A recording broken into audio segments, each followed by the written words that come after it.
নমস্কার। অ্যানিম্যানিয়ান study circle থেকে আমি ডক্টর দিলীপ কুমার হালদার।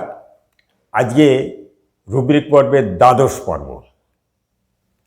আজকে একটা রুব্রিক বলবো, কিন্তু তার আগে সেই পরিবেশটা দেখে আমরা রুব্রিক কী করে বানাতে হয় এটা শিখব।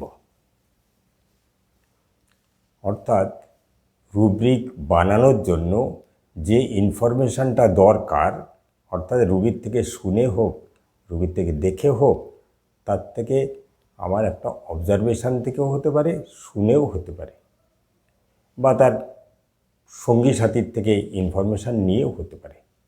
সেইগুলো মনের মধ্যে গুছিয়ে নিয়ে চিন্তা করে কি করে রুব্রিক বানাতে হবে, সেই ব্যাপারটা আজকে আলোচনা করার চেষ্টা করব। এবং এইভাবে রুব্রিক বানালে আমাদের রুব্রিক মুখস্থও করতে হবে না। যদি বানাতে শিখে যাই তাহলে রুব্রিক মুখস্থ করার এই যে লক্ষ লক্ষ রুব্রিক মুখস্থ করে মানুষের মধ্যে প্রয়োগ করা বা মিলিয়ে সিমটমস মেলানো, এটা খুবই কঠিন ব্যাপার। কিন্তু যদি কিছু কিছু রুব্রিক অন্তত বানাতে শিখি বা কিভাবে বানাতে হয় যদি জানি, তাহলে আমাদের অনেকটা সুবিধা। সেই ব্যাপারটাই আজকে আলোচনায় আসব এবং সর্বশেষে একটা রুব্রিক কী করে বানানো হলো সেটা দেখানো হবে। আজকে এই দ্বাদশ পর্বে এসে আমি একটা ঘটনা বলবো। ফার্স্ট, একদিন আমি এক বন্ধুর সাথে একটা রেশন দোকানে গেলাম, যেখানে এক বন্ধু জিজ্ঞেস করলো,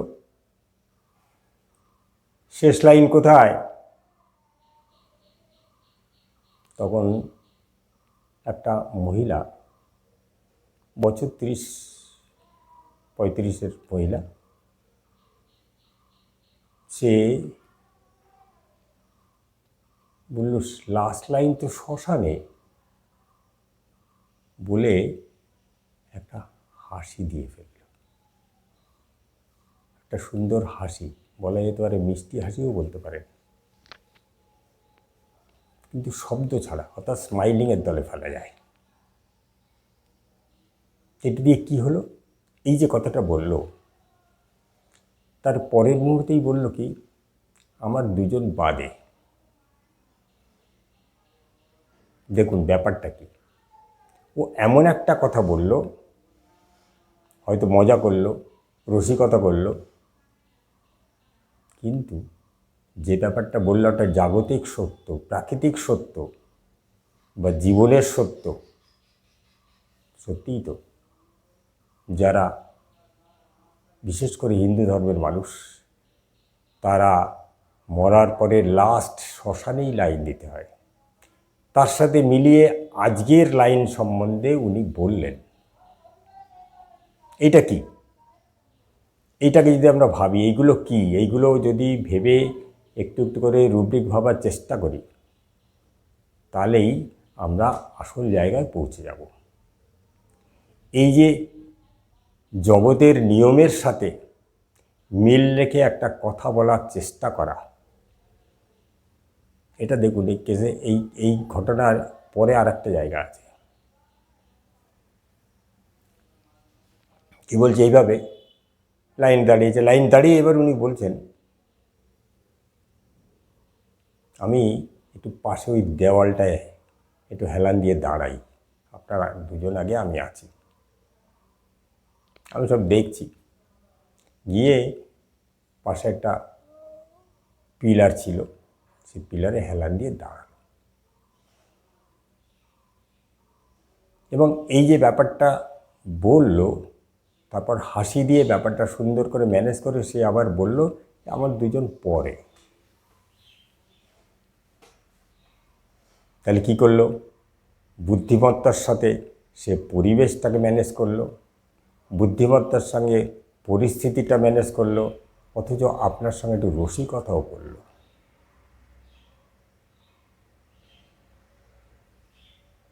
এইবার দেখুন থার্ড পয়েন্ট, এবং ভেরি ইন্টারেস্টিং। এবার এই মানুষটার দিকে যদি তাকানো যায়, তাহলে দেখা গেল সেটা নাইটি পরে চলে এসছে। যেটা যথাযথভাবে পরিচ্ছন্নও নয়, চোখে পড়বে যে ঠিক পরিচ্ছন্ন নয় এরকম। এবং সাধারণত নাইটি পরে মেয়েরা বেরোলে একটা ওড়না দিয়ে আসে, এ কী করেছে, একটা গামছা দিয়ে এসেছে, যে গামছাটাও যথেষ্টভাবে পরিচ্ছন্ন নয়। তাহলে এটা দিয়ে কি ভাববেন? আমরা এই কথাগুলো যদি ভাবি তাহলে দেখব এর যে পরিস্থিতি, নিজেকে প্রেজেন্ট করছে সমাজের কাছে, নিজেকে যে মানুষের কাছে উপস্থাপন করছে, কি পড়ে যাচ্ছে, কেমন করে যাচ্ছে, সেইটা সম্বন্ধে উদাসীন, তাহলে আমরা বলবো কি indifference appearance to is personal. ঠিক আছে, নেক্সট এ কী বললো, একটা জাগতিক সত্যের সাথে মিলিয়ে একটা কথা বলেছে লাইন সম্বন্ধে। এটা কি, যেটাকে আমরা বলবো ফিলসফি অ্যাবিলিটি ফর। আরেকটা ঘটনা বলেছে, বা আরেকটা ঘটনা আছে বলছিলাম, সেটা হচ্ছে ওই কিছুক্ষণ পরে যে ভদ্রলোক মাল মেপে দেন, তিনি বলছেন, অর্জুন তোমার হয়ে গেছে। আবার ওই মহিলা আবার একটু হেসে বলছে, নকুল সহদেব ভীম এখনো সব আছে। আবার দেখুন, আবার সেই একটা মহাভারতের দৃষ্টান্ত দিয়ে উনি একটু রসিকতা করলেন। তার মানে ইজিলি একটা পরিস্থিতিকে নিজের রসিকতার সাথে তার বুদ্ধিমত্তা দিয়ে প্রকাশ করতে পারেন। এইটা হচ্ছে ফিলসফি অ্যাবিলিটি। এবং এইটা করার জন্য যথেষ্ট বুদ্ধিমত্তা তাকে লাগাতে হয়েছে, খাটাতে হয়, বুদ্ধিমান মানুষ হতে হয়। তাহলে একদিকে ফিলসফি অ্যাবিলিটি, একদিকে আমরা indifference appearance to is personal, এবং এর সাথে যদি আপনি ইন্টেলিজেন্ট মিশিয়ে দিই, কারণ ইন্টেলিজেন্স ছাড়া এসব করা যায় না। ইন্টেলিজেন্স ছাড়া এভাবে বুঝিয়ে একটা মানুষকে পরিস্থিতির সঙ্গে সামঞ্জস্য রেখে সামলে এরম রসিকতা করা যায় না। তাই একে আমরা বলবো ইন্টেলিজেন্ট। এই তিনটে রূপটিকে একটু মিশিয়ে দিই, দেখবেন রেপার্টরিতে ফেললেই দেখবেন ওষুধ দেখায় sulphur calcarea, sulphur highest point, calcarea কম পয়েন্ট। এইবার আরেকটা ভেরিয়েন্ট, ওই যে দাঁড় করিয়ে রেখে মেয়েটা কি বলল বা মহিলাটা কি বলল, আমি একটু ওই পিলারটা একটু দাঁড়াই হেলান দিয়ে। তার মানে কি, যে মানুষটা বেশিক্ষণ দাঁড়াতে পারে না, একটা সাপোর্ট নিয়ে দাঁড়ায়, আমরা একটু কিনোট ঘাটলে দেখব standing is the worst position for sulphur. এটা সালফারের কিনোটে আছে অ্যালেনে। তার মানে দাঁড়াতে পারে না, যে কোনো সময় কিছু একটা হেলান দেয়, সে পিলার পাক বা বাড়ির দেওয়াল পাক বা কোনো খুঁটি পাক, একটু হেলান দেবে। তাহলে এইবার এটা যদি যোগ করে দিন, তাহলে হচ্ছে সালফার। তাহলে এই যে রসিকতাটা করলো, তার বুদ্ধিমত্তা দিয়ে রসিকতাটা করলে, এবার এইটা যে মানুষটা করলো, তাই এবার তাকে একটু দেখি, সে মানুষটাকে একটা মহিলা। আর এই যে রসিকতা করা, এই ব্যাপারটাকে আমরা ভাবতে পারি কি উইটি, এর ইংরেজি বললে দাঁড়াবে উইটি, অর্থাৎ রসিক মানুষ, রসিক বুদ্ধিমান মানুষ। সেটা যদি একটা মহিলা করে তাহলে কি বলবো, উইটি ওম্যান। এবার একটু দেখুন রুব্রিক দেখুন, witty woman in single sulphur. দেখুন আপনার অবজারভেশন কি বলছে, অবজারভেশনেও এ বলছে সালফার। অবজারভেশন দিয়েও দেখিয়ে দিচ্ছে তার চরিত্রটা, তার স্বভাব, তার কথাবার্তার ধরন, তার দাঁড়ানোর ধরন, এগুলো দিয়ে সব সালফার দেখাচ্ছে। আবার একটা সিঙ্গেল রুব্রিক আছে, পাওয়া গেল, বানাতে পারলাম আমরা, সেটাও সালফার সিঙ্গেল। অর্থাৎ আগে যে কথাগুলো মাঝে মাঝে বলেছি, সিঙ্গেল রুব্রিকগুলো পেয়ে হট করে ওষুধ দিয়ে ফেলা ঠিক নয়, বরং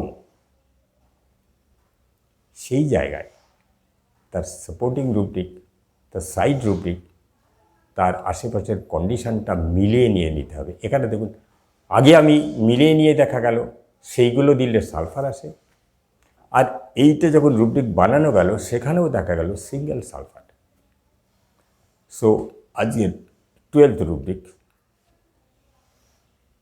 witty woman in singular sulphur. এইভাবে যদি আমরা খুঁজে খুঁজে পরিস্থিতি অবজার্ভ করে, পরিস্থিতি ভালো করে শুনে, সেই মানুষটার ফিলটা বুঝে সেই পরিস্থিতির সঙ্গে ভাবতে চেষ্টা করি, সেই পরিস্থিতিতে মিলিয়ে ভেবে ঠিক একটা রুব্রিক পেয়ে যেতে পারি। শুধু কন্ডিশনটা প্রপারলি ভাবতে হবে, প্রপারলি বুঝতে হবে, প্রপারলি নিতে হবে। তবে এইভাবে আমরা বহু রুব্রিকে পৌঁছে যেতে পারবো, এবং এভাবেই আমরা রুব্রিক তৈরি করে পেশেন্টের ক্ষেত্রে খাটাতে পারবো। এই বলে আজকের বক্তব্য শেষ করি।